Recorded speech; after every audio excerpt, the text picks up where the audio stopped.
সত্যি এ বড় সুখের সময় নয়। শীর্ষ আদালতের সিদ্ধান্তকে মুখোমুখি হতে হচ্ছে বিক্ষোভের। হ্যাঁ, কলকাতার পর এবার রাজধানীতে আছড়ে পড়ল চাকরিহারাদের আন্দোলন। বুধবার সকাল থেকে যন্তর মন্তরের সামনে অবস্থান বিক্ষোভে সামিল হলেন চাকরি প্রার্থীরা।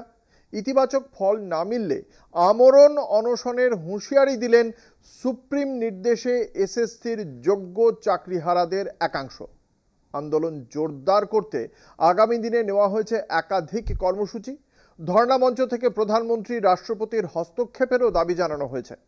অন্যদিকে চাকরিহারাদের পাশে দাঁড়িয়ে বিজেপিকে তুলোধনা করছেন মুখ্যমন্ত্রী মমতা বন্দ্যোপাধ্যায়।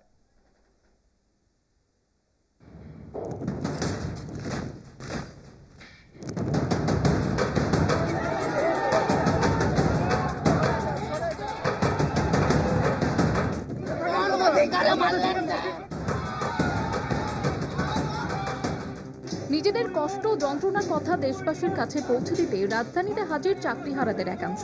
আন্দোলনকে জাতীয় স্তরে পৌঁছে দিতে বুধবার দিল্লির যন্তর মন্তরে অবস্থান বিক্ষোভে সামিল হন এসএসসির যোগ্য শিক্ষক শিক্ষাকর্মীরা। সোমবারই কলকাতা থেকে দিল্লির উদ্দেশ্যে রওনা দেন যোগ্য শিক্ষক শিক্ষিকা ঐক্যমঞ্চের প্রায় 150 জন সদস্য। বাংলা, ইংরেজি এবং হিন্দিতে লেখা প্ল্যাকার্ড হাতে তারা বিক্ষোভ দেখান। বৃহস্পতিবার সুপ্রিম কোর্টে মামলা শুনানি, তার আগে উত্তপ্ত রাজধানী।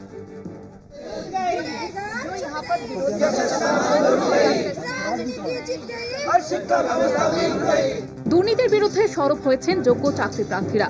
যারা দুর্নীতিতে যুক্ত তাদের শাস্তির দাবি জানানো হয়েছে। এদিন চাকরিহারাদের পক্ষ থেকে প্রধানমন্ত্রী ও রাষ্ট্রপতির হস্তক্ষেপেরও দাবি জানানো হয়। আমরা গোটা দেশের মানুষের কাছে আমরা জানতে চাইছি যে আমাদের সাথে কি অন্যায় কেন হয়েছে। আজকে আমরা যারা শিক্ষক শিক্ষিকা এবং শিক্ষাকর্মীরা এখানে অবস্থান করেছি, বা এই যে 19,000 এই শিক্ষক শিক্ষিকা শিক্ষাকর্মীরা রয়েছি যারা আনটেন্টেড, যাদের বিরুদ্ধে একটা অ্যালিগেশন পর্যন্ত নেই, কোনো রকম কোনো শাস্তি আমাদেরকে কেন দেওয়া হবে? আজকে আমাদের হাইকোর্ট এবং সুপ্রিম কোর্ট গোটা প্যানেলটাকে ক্যান্সেল করেছে। সেখানে দাঁড়িয়ে আমরা দেখতে পাচ্ছি যারা কোনো রকম দুর্নীতির সাথে যুক্ত না তাদেরকেও শাস্তি দেওয়া হলো।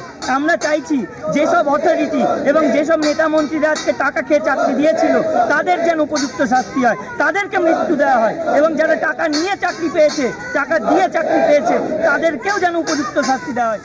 আন্দোলনে ঝাঁঝ বাড়াতে নেওয়া হয়েছে একাধিক কর্মসূচি। সূত্রের খবর, 21শে এপ্রিল নবান্ন অভিযান করবেন চাকরিহারাদের একাংশ। বৃহস্পতিবারও কর্মসূচি রয়েছে তাদের। 8ই মে পর্যন্ত চলবে আন্দোলন। পাশাপাশি আন্দোলনকারীদের অভিযোগ, যোগ্য চাকরিহারাদের অনেকেরই বয়স 40 থেকে 50, কারো বা আরো বেশি। এই পরিস্থিতিতে রি এক্সামিনেশনের পরীক্ষা কিভাবে দিতে পারবেন তা নিয়েও উদ্বেগে রয়েছেন আন্দোলনকারীরা। মুখের গ্রাস কেড়ে নেওয়ার সমান রি এক্সামিনেশনটা কোনো সলিউশনই নয় আমাদের ক্ষেত্রে। তো আমরা এই আন্দোলনের মধ্য দিয়ে যেমনি সমাজের প্রত্যেকটা মানুষকেই যেমনি আমরা একটা বার্তা পাঠাতে চাইছি, তেমনি আমাদের আবেদন সমস্ত প্রশাসনিক বিভাগ থেকে শুরু করে রাজ্যের মুখ্যমন্ত্রী থেকে শুরু করে এবং বিচার ব্যবস্থার উপরেও কাছে আমাদের আবেদন রইল যে আগামী দিনে যেটুকু পথ বাকি আছে আমাদের, হোক না সে সংকীর্ণ পথ, যেটুকু পথ বাকি আছে সেই সংকীর্ণ পথের মধ্য দিয়ে যদি আমাদেরকে কোথাও আশার আলো দেখানো যায়। ফের এদিন নেতাজি ইন্ডোর থেকে চাকরিহারাদের পক্ষে সওয়াল করলেন মুখ্যমন্ত্রী মমতা বন্দ্যোপাধ্যায়। নাম না করে বিজেপিকে দোষলেন তিনি। টিচারদের নিয়ে কদিন নাচানাচি করলো, নিজেরাই চাকরি খেলো, আবার নিজেরাই বলছে মমতা ব্যানার্জি জবাব দাও।